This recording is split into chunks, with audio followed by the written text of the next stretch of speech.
Mob করে গণতন্ত্র বিনাশী কাজ করছে একটি দলের বট বাহিনী। সরকারকে বেকায়দায় ফেলার ষড়যন্ত্র করলে ভয়াবহ পরিণতির হুঁশিয়ারি বিএনপির। মতিঝিলে ইসলামী ব্যাংকের গ্রাহকদের উপর পুলিশের হামলা, টিয়ারশেল, জল কামান ব্যবহার, আহত অন্তত ৩০, পরিস্থিতি থমথমে।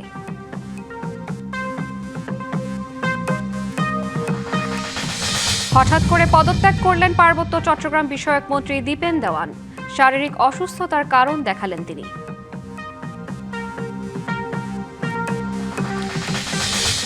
বর্ষিয়ান রাজনীতিক ও মুক্তিযুদ্ধের সংগঠক তোফায়েল আহমেদ মারা গেছেন। রাজধানীর একটি হাসপাতালে চিকিৎসাধীন ছিলেন তিনি।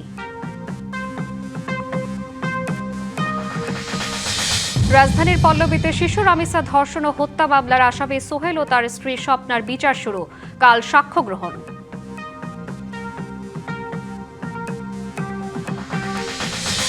এবং ৮ দিন হাসপাতালে ৬ নবজাতকের মৃত্যুর তদন্ত প্রতিবেদন দাখিল বুধবার। দায়ীদের বিরুদ্ধে কঠোর ব্যবস্থা নেওয়া হবে। মব তৈরি করে গণতন্ত্র বিনাশী কাজ করছে একটি দলের বট বাহিনী। পুরনো ফ্যাসিবাদের উত্থান ঘটিয়ে বিএনপিকে বেকায়দায় ফেলার ষড়যন্ত্র করলে পরিণতি হবে ভয়াবহ, এমন হুঁশিয়ারি দিয়েছেন প্রধানমন্ত্রীর উপদেষ্টা ও বিএনপির সিনিয়র যুগ্ম মহাসচিব রুহুল কবির রিজভী। রাজধানী নয়াপল্টনে বিএনপির কেন্দ্রীয় কার্যালয়ের নিচে জিয়াউর রহমানের মৃত্যুবার্ষিকী উপলক্ষে দোয়া ও খাদ্য বিতরণ কর্মসূচিতে তিনি এসব কথা বলেন। রিজভী জানান, বেকার নয় বরং কর্মসংস্থান তৈরি করছে বিএনপি সরকার। এ সময় মতপ্রকাশের স্বাধীনতার নামে কুৎসা রটানোর নিন্দা জানান তিনি। এ সময় ঢাকা দক্ষিণ সিটির প্রশাসক জানান, ঢাকা শহরে শৃঙ্খলা ফেরাতে প্রধানমন্ত্রীর নির্দেশনায় শিগগিরই রিকশা, ভ্যান, অটো চালকদের রেজিস্ট্রেশনের আওতায় আনা হবে।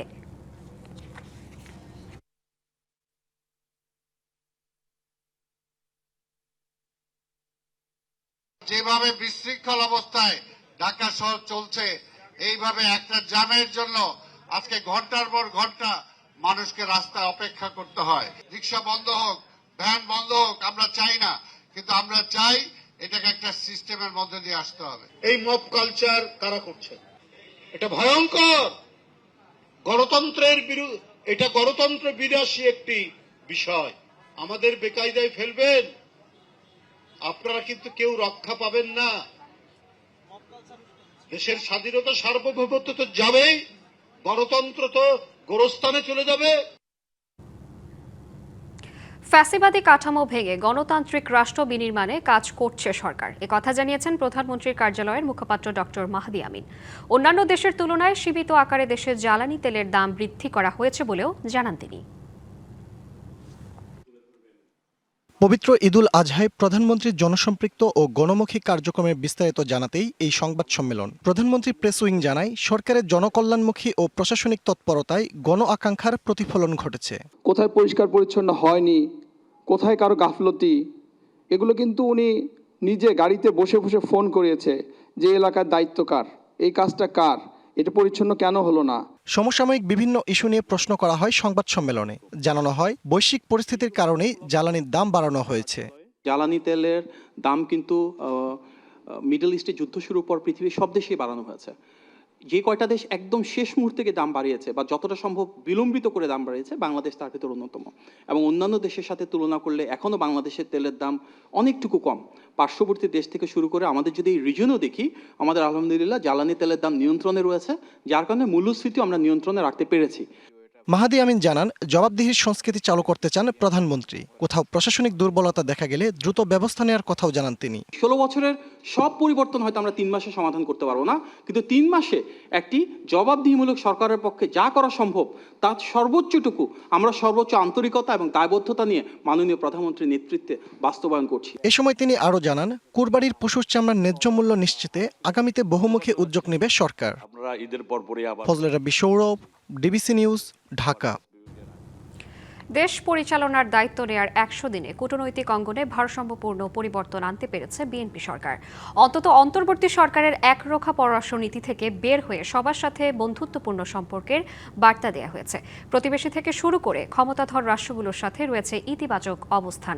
তবে যুক্তরাষ্ট্রের সাথে আলোচিত বাণিজ্য চুক্তি, রোহিঙ্গা ইস্যু এবং বিনিয়োগ অগ্রগতি এখনও প্রশ্নবিদ্ধ। বিশেষজ্ঞরা বলছেন, কূটনীতিতে ভারসাম্যপূর্ণ সম্পর্ক গড়তে এখনও বড় চ্যালেঞ্জ রয়েছে। 2024 সালের 5ই আগস্ট পতন হয় শেখ হাসিনা সরকারের। উত্তাল বাংলাদেশে 8ই আগস্ট দায়িত্ব নেয় ডক্টর মোহাম্মদ ইউনূসের অন্তর্বর্তী সরকার। বিশ্বস্ততার সহিত পালন করিব। সেই থেকে বদলে যেতে থাকে বাংলাদেশের কূটনৈতিক অবস্থান। বিশেষত প্রতিবেশী রাষ্ট্র ভারত ও বাংলাদেশের মধ্যে দুই পক্ষ থেকেই তৈরি হয় বৈরী অবস্থান। একই সাথে যুক্তরাষ্ট্রের সাথে বাণিজ্য চুক্তি, বোয়িং কেনার সিদ্ধান্ত এবং বিনিয়োগে গতিহীনতা সমালোচনায় ফেলে অন্তর্বর্তী সরকারকে। তবে 12ই ফেব্রুয়ারির নির্বাচনে বিপুল জয় পেয়ে বিএনপি সরকার গঠন করলে শুরু হয় নতুন কূটনৈতিক যাত্রা। সরকার প্রধান তারেক রহমানের নেতৃত্বে দ্রুত বদলে যেতে থাকে অনেক কিছু। তবে নতুন সরকারের শুরুতেই আসে বৈশ্বিক বড় ধাক্কা। ইরান যুক্তরাষ্ট্র যুদ্ধ বিশ্বজুড়ে ডেকে আনে জ্বালানি সংকট, যার প্রভাব পড়ে বাংলাদেশেও। সেই পরিস্থিতি দক্ষ হাতেই সামাল দিয়েছে বাংলাদেশ। যুদ্ধ ইস্যুতে নিজেদের নৈতিক অবস্থানে থেকে সুনাম কুড়িয়েছে বাংলাদেশ। যুক্তরাষ্ট্রের সাথে ইতিবাচক সম্পর্ক এখন আলোচনায়। ওয়াশিংটনের সাথে আওয়ামী লীগ সরকারের নেতিবাচক অবস্থান থেকে ঘুরে দাঁড়িয়ে সৌহার্দ্যপূর্ণ সম্পর্কের বার্তা রয়েছে। একই সাথে চীন, দক্ষিণ কোরিয়া এবং মধ্যপ্রাচ্যের গুরুত্বপূর্ণ দেশগুলোর সাথেও বাড়ছে কূটনৈতিক সম্পর্ক। চীনের সাথেও আমাদের একটা ঘনিষ্ঠ সম্পর্ক। অর্থনীতিটাকে চাঙ্গা করার প্রয়োজন, বিনিয়োগ আমরা প্রত্যাশা করছি, কর্মসংস্থানের জন্য চেষ্টা করছি। সেখানে চীনাদের একটা গুরুত্বপূর্ণ ভূমিকা পালন করতে পারে। মার্কিন যুক্তরাষ্ট্র আমাদের সাথে সম্পর্কটা গত সরকারের আমল থেকেই সাবলীলতা পেয়েছে, এখনও সেটা বজায় আছে। বড় প্রতিবেশী ভারতের সাথেও বেড়েছে সৌহার্দ্যপূর্ণ সম্পর্ক। এরই মধ্যে ভারত থেকে পাইপলাইনে তেল সরবরাহ আরও বেশ কিছু বিষয় এসেছে সুসম্পর্কের বার্তা। ভারতও বুঝতে পেরেছে যে নির্বাচিত সরকারের সাথে কাজ করতে হবে এবং বাংলাদেশের ভিতরে যে সমালোচনাটা তৈরি হয়েছিল যে একটা দলের সাথে সম্পর্ক রাখার ব্যাপারে, সে জায়গায় দিল্লিও আমি মনে করি যে তারাও বুঝতে পেরেছে না, সম্পর্কটা আসলে জনগণের সাথেই রাখবে। তবে যুক্তরাষ্ট্রের সাথে বাণিজ্য চুক্তি, বোয়িং ক্রয় এবং দেশে বিনিয়োগে অগ্রগতি না আসায় কিছু প্রশ্নও রয়েছে কূটনৈতিক অর্জনে। ইউরোপিয়ান ইউনিয়ন আমাদের বড় বাণিজ্যের একটা ডেস্টিনেশন। তো মার্কিন যুক্তরাষ্ট্রের সাথে আমাদের ট্যারিফ এগ্রিমেন্ট হওয়ার পরে ইউরোপিয়ান ইউনিয়নের মধ্যে কিন্তু এক ধরনের চিন্তার কারণ তৈরি হয়েছে। তো সেই চিন্তাটা দূরীভূত করার জন্য আমার মনে হয় একটু বাড়তি আমাদের বিশেষ করে ব্যাখ্যা করার দিক থেকে আরেকটু উদ্যোগের প্রয়োজন বলে আমি মনে করছি। দীর্ঘদিনের রোহিঙ্গা সমস্যা নিয়েও আলোচনার দুয়ার খোলেনি এখন পর্যন্ত। এর একটা পার্মানেন্ট কাঠামো তৈরি করা দরকার, যার ফুল টাইম দায়িত্ব হবে এই সমস্যাটাকে সমাধান করার যেই পাথওয়েজগুলো আছে সেগুলোকে নিয়ে কাজ করা। দেশের অভ্যন্তরের আইনশৃঙ্খলা পরিস্থিতি, সামাজিক ও রাজনৈতিক স্থিতিশীলতার প্রভাব পড়েছে কূটনৈতিক অবস্থানে। আমি যে ন্যায় বিচার ভিত্তিক একটা সমাজ তৈরি করতে চাই সেটার ব্যাপারেও সহমত লাগবে। এগুলো যদি আমি করতে পারি তাহলে আমার ধারণা আমরা বাইরের পৃথিবীতে একটা ইতিবাচক ভাবমূর্তি পাবো, বন্ধুদের সহযোগিতা পাবো। বিশ্লেষকরা বলছেন, অন্তর্বর্তী সরকারের কূটনৈতিক অবস্থান কাটিয়ে নতুন অবস্থান তৈরি করতে বড় চ্যালেঞ্জেই পড়তে হয়েছে সরকারকে। যতটা না পজিটিভ কাঠামো নিয়ে কাজে নামার যে বিষয়টা অন্তর্বর্তীকালীন সরকারের কাজের মাধ্যমে, সেটা না হয়ে বরং একটা বিশাল নেগেটিভ একটা ব্যাগেজ নিয়ে তাকে শুরু করতে হয়েছে। তবে 100 দিনে নয়, সরকারের কূটনৈতিক অর্জনের বিশ্লেষণ করতে আরও কিছু সময় দরকার বলে মনে করছেন বিশ্লেষকরা। তাই সামনে কূটনৈতিক সফলতার জন্য সরকারকে আরও তৎপরতা বাড়ানোর তাগিদও দিচ্ছেন তারা। মনিরুল সোহাগ, ডিবিসি নিউজ, ঢাকা। সকালটা ছিল দাবির, দুপুর গড়াতেই তা হয়ে ওঠে সংঘর্ষের। ইসলামী ব্যাংকের চেয়ারম্যানের পদত্যাগের দাবিতে জড়ো হওয়া গ্রাহকদের সঙ্গে পুলিশের মুখোমুখি অবস্থান এক পর্যায়ে বিস্ফোরিত হয় সংঘর্ষে। জলকামানের পানি, টিয়ার শেলের ধোঁয়া আর সাউন্ড গ্রেনেডের শব্দে থমকে যায় মতিঝিল। আহত হয় অন্তত 30 জন। চেয়ারম্যানের পদত্যাগ দাবিতে বিক্ষোভ মতিঝিলে গ্রাহক পুলিশ সংঘর্ষ সকাল 9:30টায়। মতিঝিলের দিলকুশায় ইসলামী ব্যাংক টাওয়ারের সামনে জড়ো হন শতাধিক গ্রাহক। বিক্ষোভ চলাকালে পুলিশ তাদের সড়ক ছেড়ে সরে যাওয়ার অনুরোধ করে, তবে দাবি আদায়ে অনড় থাকেন গ্রাহকরা। এক পর্যায়ে উভয় পক্ষের মধ্যে বাকবিতণ্ডা শুরু হলে পরিস্থিতি উত্তপ্ত হয়ে ওঠে। পরিস্থিতি নিয়ন্ত্রণে আনতে পুলিশ জলকামান, টিয়ারশেল ও সাউন্ড গ্রেনেড ব্যবহার করে। এতে শুরু হয় ধাওয়া পাল্টা ধাওয়া। ইট পাটকেল নিক্ষেপ এবং পুলিশের লাঠিপেটায় আহত হন অন্তত ৩০ জন। গ্রাহকদের দাবি, গুরুতর আহত ৩ জনকে হাসপাতালে ভর্তি করা হয়েছে। আমাদের যে ব্যাংকের টাকাগুলো আছে, আমরা গ্রাহক, এই টাকাগুলো আমানতগুলো আছে, সেগুলো তো ঝুঁকিতে পড়ে যাবে। পুলিশ অতি উৎসাহী হয়ে, আমরা বলবো সবাই না, গুটি কয়েক ভাই অতি উৎসাহী হয়ে আমাদের উপর আক্রমণ করছে। অযাচিত সাউন্ড গ্রেনেড, টিয়ার সেল এবং লাঠিটা। আমরা তো শান্তিপূর্ণভাবে এটা সমাবেশ করতেছিলাম, কথা বলতেছিলাম, কিন্তু তারা আমাদেরকে এভাবে আক্রমণ চালাইছে। বিক্ষোভকারীদের অভিযোগ, ৫ই আগস্টের পর দায়িত্ব থেকে সরিয়ে দেয়া একজন কর্মকর্তাকে আবারও চেয়ারম্যান পদে বসানো হয়েছে। এসএ আলমকে পুনঃপ্রতিষ্ঠা করার জন্য সেই বিতাড়িত একজন লোককে, বিতর্কিত একজন লোককে ইসলামী ব্যাংকের চেয়ারম্যান করেছে। স্বৈরাচারী পদ্ধতিতে ব্যাংকে কোনো ধরনের পরিচালক, কোনো ধরনের চেয়ারম্যান থাকবে না। পুলিশের দাবি, আইনশৃঙ্খলা পরিস্থিতি অবনতি ঠেকাতেই প্রয়োজনীয় ব্যবস্থা নেওয়া হয়েছে। আপনাদের যদি কোনো দাবি দেওয়া থাকে, তাহলে আপনাদের প্রতিনিধি আমাদের সাথে যোগাযোগ করলে আমরা তাদের সাথে কথা বলাই দিব। কিন্তু তারা অবস্থান ছাড়ছিলেন না এবং উত্তেজনক স্লোগান দিচ্ছিলেন, যার ফলে এক পর্যায়ে আমরা তাদেরকে বারবার রিকোয়েস্ট করেছি সরে যাওয়ার জন্য। না সরে যাওয়ার পরে আমরা ওয়াটার ক্যানন থেকে আমরা পানি নিক্ষেপ করেছি এবং সাউন্ড গ্রেড দিয়ে এখানে একটা স্বস্তিকর একটা পরিবেশ তৈরি করেছি। সংঘর্ষের পর এলাকায় অতিরিক্ত পুলিশ মোতায়েন করা হয়েছে। ব্যাংকিং কার্যক্রম স্বাভাবিক রয়েছে বলে জানিয়েছে কর্তৃপক্ষ। Ariful Islam, DBC news, Dhaka. সরকারের মেয়াদের ১০০ দিনের ডামাডোলের মাঝেই পদত্যাগ করেছেন বিগত নির্বাচনে সর্বাধিক ভোটের ব্যবধানে জয়ী পার্বত্য চট্টগ্রাম বিষয়ক মন্ত্রী দীপেন দেওয়ান। ঈদের ছুটি শেষে অফিস খোলার দিনই দুপুরের প্রধানমন্ত্রীর কাছে তিনি পদত্যাগপত্র জমা দেন। পদত্যাগপত্রে অসুস্থতার কারণে নিয়মিত কাজের দায়িত্ব পালনে তার নানা সমস্যা হচ্ছিল বলে উল্লেখ করেন। ত্রয়োদশ জাতীয় সংসদ নির্বাচনে পার্বত্য রাঙামাটি আসনে জয়ী হন ৬৩ বছর বয়সী দীপেন দেওয়ান। নির্বাচিত সংসদ সদস্যদের মধ্যে সর্বাধিক ভোটের ব্যবধানে জয়ী হন তিনি। প্রথমবার সংসদ সদস্য হয়ে পার্বত্য চট্টগ্রাম বিষয়ক মন্ত্রণালয়ের মন্ত্রীর দায়িত্ব পান তিনি। ২০০৫ সালে যুগ্ম জেলা জজের চাকরি ছেড়ে যোগ দেন বিএনপিতে। ২০১০ সালে রাঙামাটি জেলা বিএনপির সভাপতি হন। ২০১৬ সাল থেকে দলের ধর্ম বিষয়ক সহ সম্পাদকের দায়িত্ব পালন করেন। পদত্যাগপত্রে দীপেন দেওয়ান জানান, দায়িত্ব নেওয়ার পর থেকেই নানা শারীরিক জটিলতা তার কাজের বাধা হয়ে দাঁড়িয়েছে। বর্তমান সরকারের উন্নয়ন ও প্রশাসনিক কাজের গতিশীলতা বাড়াতেই তার এই অব্যাহতি। আকস্মিক তার এই পদত্যাগে বিস্ময়ের পাশাপাশি হতাশা ব্যক্ত করেন স্থানীয় নেতাকর্মীরা। পদত্যাগ করবে ওইরকম কোনো সিদ্ধান্ত ছিল না। আমাদের সাথে কোনো বৈঠক হয় নাই, বিএনপিরও বৈঠক হয় নাই, আমাদের অঙ্গ সংগঠনের প্রতিনিধিদের সাথেও কোনো বৈঠক হয় নাই। এটা কেন করছেন এটা উনি জানেন। প্রধানমন্ত্রী মহোদয়ের কাছে আমাদের বিনীত অনুরোধ থাকবে, বিষয়টি খতিয়ে দেখে এর বিহিত ব্যবস্থাটা যেন উনি করেন। এলাকায় এ নিয়ে আছে জল্পনা কল্পনা ও গুঞ্জনও। আজকের ঘটনাটা আমরা অবশ্যই মর্মাহত। তৃণমূলের সাথে আলাপ করা দরকার ছিল ওনার। উনি স্বাস্থ্যগত হলেও ওনার কথাগুলো বলা দরকার ছিল, আর যদি কিছু থাকে সেটাও বলা দরকার ছিল। সকলে সে প্রত্যাশা করে।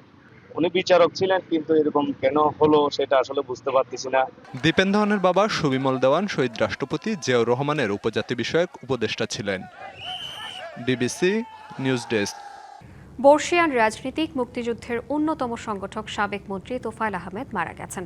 ৬০-এর দশকে ছাত্র রাজনীতির উজ্জ্বল নক্ষত্র, ৬৯-এর গণঅভ্যুত্থানের নায়ক এই রাজনীতিক বেলা ৩:৩০টায় রাজধানীর স্কয়ার হাসপাতালে চিকিৎসাধীন অবস্থায় মারা গেছেন। তার বয়স হয়েছিল ৮১। প্রবীণ এই রাজনীতিক দীর্ঘদিন ধরে নানা শারীরিক অসুস্থতা নিয়ে হাসপাতালে চিকিৎসাধীন ছিলেন। কাল ভোলায় জানাজা শেষে পারিবারিক কবরস্থানে তোফায়েল আহমেদকে দাফন করা হবে।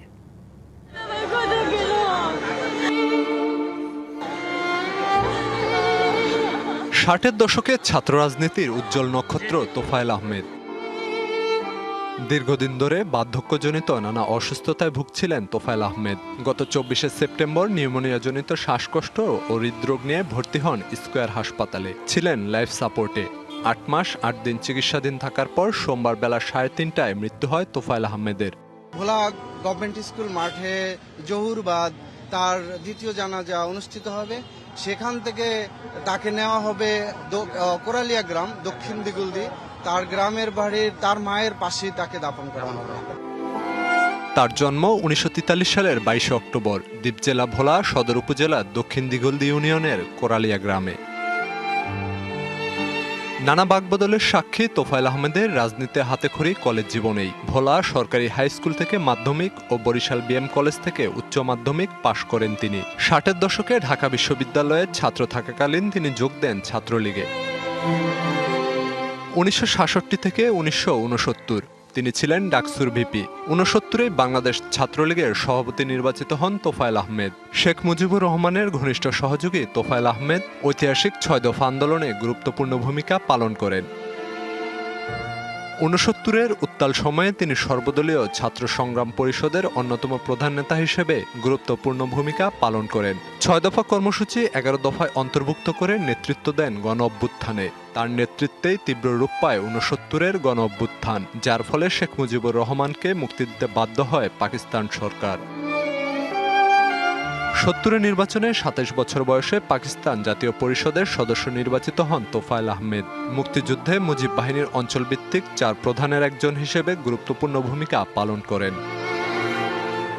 কুষ্টিয়া কারাগারে থাকা অবস্থায় 1978 সালে আওয়ামী লীগের সাংগঠনিক সম্পাদক নির্বাচিত হন তোফায়েল আহমেদ। 1970 থেকে 2024 মোট 9 বার সংসদ সদস্য নির্বাচিত হন তিনি। 1996 সালে শিল্প ও বাণিজ্য মন্ত্রীর দায়িত্ব পালন করেন। পরবর্তীতে 2014 থেকে 2019 সাল পর্যন্ত বাণিজ্য মন্ত্রীর দায়িত্ব সামলান।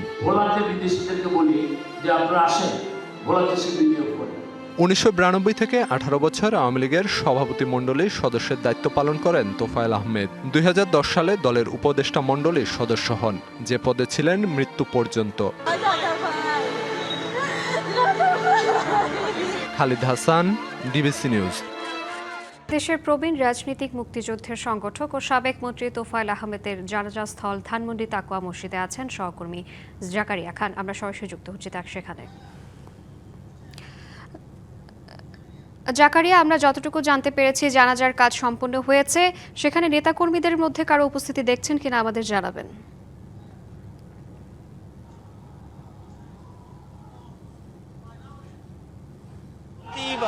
তোফায়েল আহমেদের জানাজা এই কিছুক্ষণ আগেই শেষ হয়েছে। মাগরিবের নামাজের পর তার জানাজা অনুষ্ঠিত হয় এবং এই মুহূর্তে কিন্তু যারা নেতাকর্মীরা তার জানাজায় অংশগ্রহণ করেছিলেন তারা রাস্তায় বেরিয়ে কিন্তু তারা বিভিন্ন স্লোগান দিচ্ছেন, দলীয় যে স্লোগান রয়েছে সেই স্লোগানগুলো দিচ্ছেন এবং একটু উত্তেজনাকর পরিস্থিতির সৃষ্টি হয়েছে। আমি যদি একটু বলি, আজ বিকাল 3:30টায় তোফায়েল আহমেদ, যিনি বর্ষিয়ান রাজনীতিবিদ, 69-এর গণ অভ্যুত্থানের নেতৃত্ব দিয়েছিলেন, 71-এর মুক্তিযুদ্ধে তিনি একজন অন্যতম সংগঠক ছিলেন, তিনি আজ বেলা 3:30টায় স্কয়ার হাসপাতালে শেষ নিঃশ্বাস ত্যাগ করেন এবং তার মৃত্যুর পর রাজধানীর ধানমন্ডির তাকওয়া মসজিদে তার প্রথম নামাজের জানাজা অনুষ্ঠিত হয় এবং তারপর পরই কিন্তু তার মরদেহ আবার নিয়ে যাওয়া হবে স্কয়ার হাসপাতালে, সেখানেই হিমঘরে তাকে রাখা হবে এবং আগামীকাল সকাল 10টায় তাকে হেলিকপ্টার যোগে তার গ্রামের বাড়ি ভোলায় নিয়ে যাওয়া হবে, সেখানে তার দ্বিতীয় নামাজের জানাজা অনুষ্ঠিত হবে এবং তারপর তাকে সেখানে তার শেষ ইচ্ছা অনুযায়ী তার মায়ের কবরের পাশেই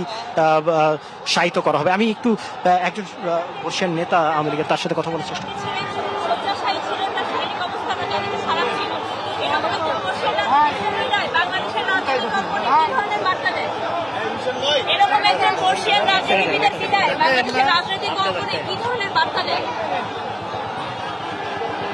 এই যে মমতাজ, ওরা বলুক, মমতাজরা বলেন, দাদা বলেন। না না দাদা বলেন।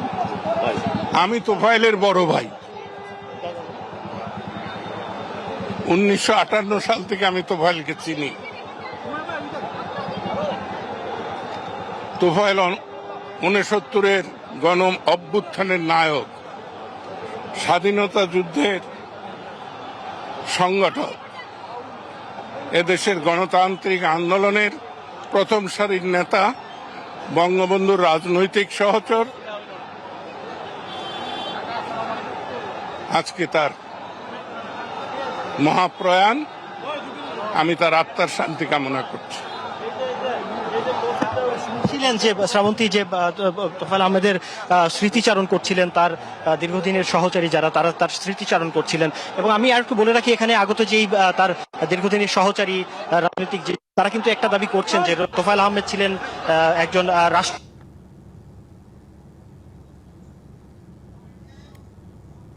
রাষ্ট্রদায় তার দায়িত্ব করার জন্য কিন্তু তারা এবং আর ইচ্ছা অনুযায়ী তাকে আর মায়ের। জাকারিয়া, আপনাকে ধন্যবাদ। রাজধানীর মিরপুরে শিশু রামিসা আক্তারকে ধর্ষণের পর হত্যার ঘটনার প্রধান অভিযুক্ত সোহেল রানা এবং তার স্ত্রী স্বপ্না খাতুনের বিচার শুরুর আদেশ দিয়েছে আদালত। এর আগে অভিযোগ গঠনের শুনানিতে দুই আসামির সর্বোচ্চ শাস্তি দাবি করেন রাষ্ট্রপক্ষের কৌঁসুলি। তবে আসামিদের নির্দোষ দাবি করে ন্যায় বিচার চাইলেন রাষ্ট্রনিযুক্ত আইনজীবী। সোমবার পুলিশের কড়া নিরাপত্তায় আদালতের এজলাসে তোলা হয় পল্লবীর শিশু রামিসাকে ধর্ষণ ও হত্যা মামলার প্রধান অভিযুক্ত সোহেল রানা ও তার স্ত্রী স্বপ্না খাতুনকে। অবসরকালীন ছুটির মধ্যেও জনাকীর্ণ এজলাসে শুরু হয় অভিযোগ গঠনের শুনানি। শুরুতেই রামিসাকে ধর্ষণ ও হত্যার নৃশংস বর্ণনা আদালতে তুলে ধরেন মামলার বিশেষ পাবলিক প্রসিকিউটর আজিজুর রহমান দুলু। বলেন, ধর্ষণের পর জবাই করে হত্যা যা নৃশংসতার সীমা লঙ্ঘন করেছে। পরে আসামি পক্ষে রাষ্ট্রনিযুক্ত আইনজীবী তাদের অব্যাহতি চেয়ে আবেদন করে বলেন, তড়িঘড়ি করে দেয়া হয়েছে অভিযোগপত্র। এই মামলায় যেহেতু ডিএনএ রিপোর্টে বীর্যের উপস্থিতি শনাক্ত হয়নি এবং এই মামলায় কোনো চাক্ষুষ সাক্ষী নেই, সেহেতু এই আসামি সোহেল রানা এবং স্বপ্না খাতুনের অব্যাহতিতে বিজ্ঞ আদালতে আবেদন করেছিল। বিজ্ঞ আদালত আমাদের আবেদন নামঞ্জুর করে আসামিদের বিরুদ্ধে চার্জ গঠন করে। স্বীকারোক্তিমূলক জবানবন্দিতে ডলার নামে কোনো ব্যক্তির নাম উল্লেখ করেনি সোহেল রানা। এখন বিচার ভিন্ন খাতে প্রবাহিত করা হচ্ছে দাবি করেন বিশেষ পাবলিক প্রসিকিউটর আজিজুর রহমান দুলু। একটানা চলিবে এটা মন্তব্য করার এখতিয়ার আমাদের নেই। উনি যে যুক্তি দিয়েছেন সে যুক্তি হলো আমাদের রাষ্ট্রপক্ষের যুক্তির কাছে মানে এটা যুক্তির পর্যায়ে পড়ে না, তারপরে ওনার এখতিয়ার উনি বলেছেন। পরে আলোচিত রামিসা হত্যা মামলায় অভিযুক্ত আসামি সোহেল রানা ও তার স্ত্রী স্বপ্না খাতুনের বিরুদ্ধে অভিযোগ গঠন করে বিচার শুরুর আদেশ দেয় ট্রাইব্যুনাল। মামলার সাক্ষ্য গ্রহণ শুরু হবে মঙ্গলবার। সাক্ষী 18 জন। 9-2 ধারায় সাজা হলো মৃত্যুদণ্ড অথবা সশ্রম যাবজ্জীবন কারাদণ্ড এবং একই সাথে 30 ধারাতেও তাই। এই হলো উক্ত আইন দুটিতে সাজার পরিমাণ। এর আগে শিশু রামিসাকে ধর্ষণের পর হত্যার দায় স্বীকার করে আদালতে জবানবন্দি দেন অভিযুক্ত সোহেল রানা। Farhana Juthi, DBC news, Dhaka. রামিসা ধর্ষণ ও হত্যার বিচার দ্রুত নিরপেক্ষভাবে হবে বলে সরকারের প্রতি আশা প্রকাশ করেছেন বিরোধী দলীয় নেতা ও জামায়াত আমির ডাক্তার শফিকুর রহমান। তিনি বলেন, সরকারের প্রতিশ্রুতি অনুযায়ী সুষ্ঠু বিচার হলে অপরাধীরা দৃষ্টান্তমূলক শাস্তির মুখোমুখি হবে এবং ন্যায় বিচার পাবে রামিসার পরিবার। দুপুরে জাতীয় হৃদরোগ ইনস্টিটিউটে চিকিৎসাধীন রামিসার বাবার খোঁজ খবর নিয়ে এসব কথা বলেন জামায়াত আমির। এ সময় তিনি পরিবারের সদস্যদের সান্ত্বনা দেন এবং ন্যায় বিচার প্রতিষ্ঠার আন্দোলনে পাশে থাকার আশ্বাস দেন।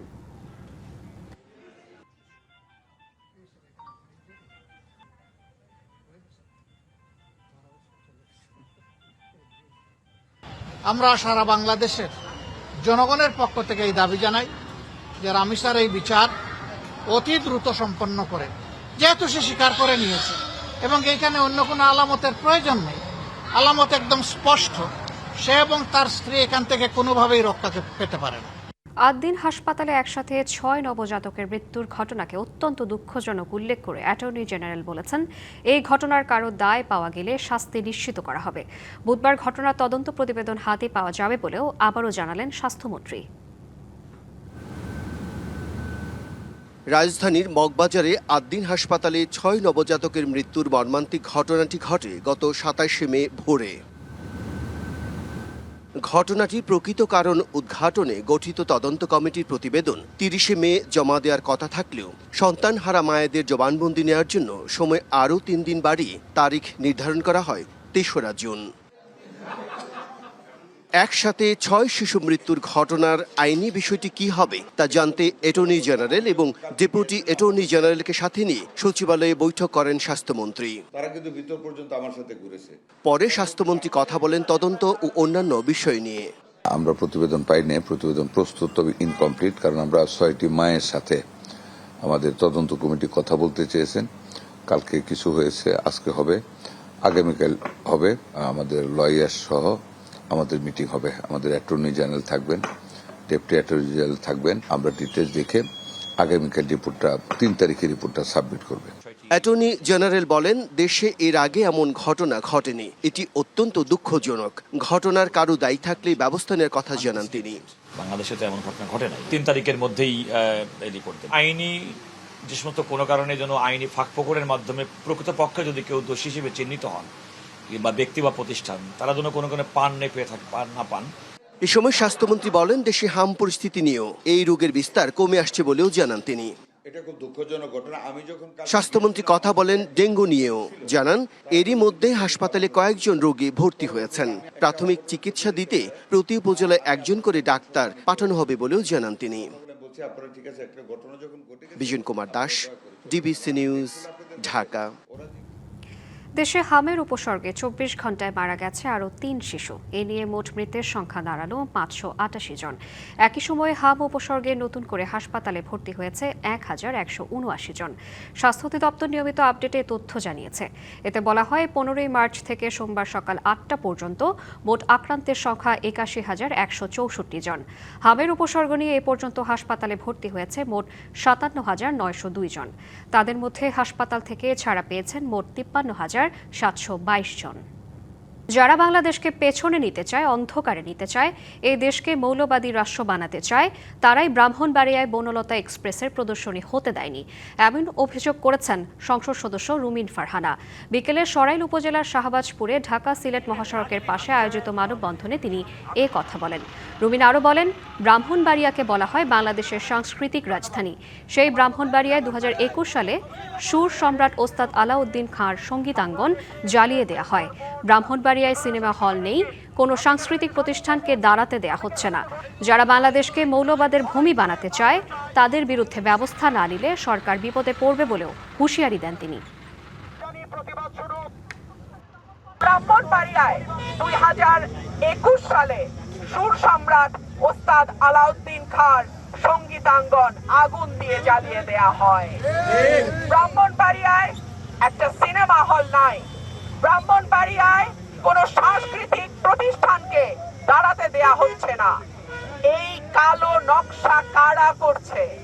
যারা বাংলাদেশকে পেছনের দিকে নিয়ে যেতে চায়, যারা বাংলাদেশকে অন্ধকারে নিয়ে যেতে চায়। মুন্সিগঞ্জের গজারিয়ায় বিএনপির অস্থায়ী কার্যালয় সহ একাধিক বাড়িঘরে ভাঙচুরের ঘটনা ঘটেছে। দুপুর 2টার দিকে উপজেলার হোসেন্দি ইউনিয়নের চরবলাকি গ্রামে এই ঘটনা ঘটে। স্থানীয়রা জানান, এলাকায় আধিপত্য বিস্তার নিয়ে দীর্ঘদিন ধরে সাবেক যুবলীগ নেতা নাজমুল ও মাহফুজ প্রধানের মধ্যে বিরোধ চলে আসছিল। সোমবার একটি মামলায় হাজিরা দিতে গিয়ে মুন্সিগঞ্জ আদালত প্রাঙ্গণে দুই পক্ষের মধ্যে কথা কাটাকাটি হয়। এর জের ধরে নাজমুলের সমর্থকরা ইউনিয়ন বিএনপির আহ্বায়ক কমিটির সদস্য মাহফুজ প্রধানের বাড়িতে হামলা চালায় বলে অভিযোগ উঠেছে। এ সময় বেশ কয়েকটি বাড়িঘর ও বিএনপির কার্যালয় ভাঙচুর করা হয়। পরে পুলিশ পরিস্থিতি নিয়ন্ত্রণে আনে।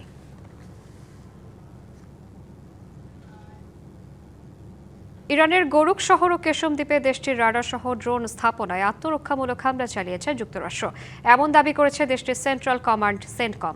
সামাজিক মাধ্যম এক্সে দেয়া এক পোস্টে সেন্টকম জানায়, আন্তর্জাতিক জলসীমায় একটি মার্কিন MQ-1 ড্রোনের কার্যক্রম বন্ধ করে দেয়া সহ ইরানের আগ্রাসী পদক্ষেপের জবাবে যুক্তরাষ্ট্র এই হামলা চালিয়েছে। সেন্টকমের দাবি, মার্কিন বাহিনী ইরানের আকাশ প্রতিরক্ষা ব্যবস্থা, একটি স্থলভিত্তিক নিয়ন্ত্রণ কেন্দ্র ও একমুখী হামলার জন্য ব্যবহৃত 2টি ড্রোন ধ্বংস করেছে। এদিকে ইরানের বিপ্লবী গার্ড বাহিনী IRGCর দাবি, যে বিমান ঘাঁটি ব্যবহার করে ইরানে হামলা চালিয়েছে যুক্তরাষ্ট্র, সেটিতে হামলা চালিয়েছে তারা। সংবাদে এই ছিল এখনকার মতো। ডিবিসি নিউজের সংবাদগুলো পড়তে ভিজিট করুন dbcnews.tv আর ভিজিট করুন ডিবিসি নিউজের ফেসবুক পেজ এবং ইউটিউব চ্যানেল। ডিবিসির সঙ্গেই থাকুন।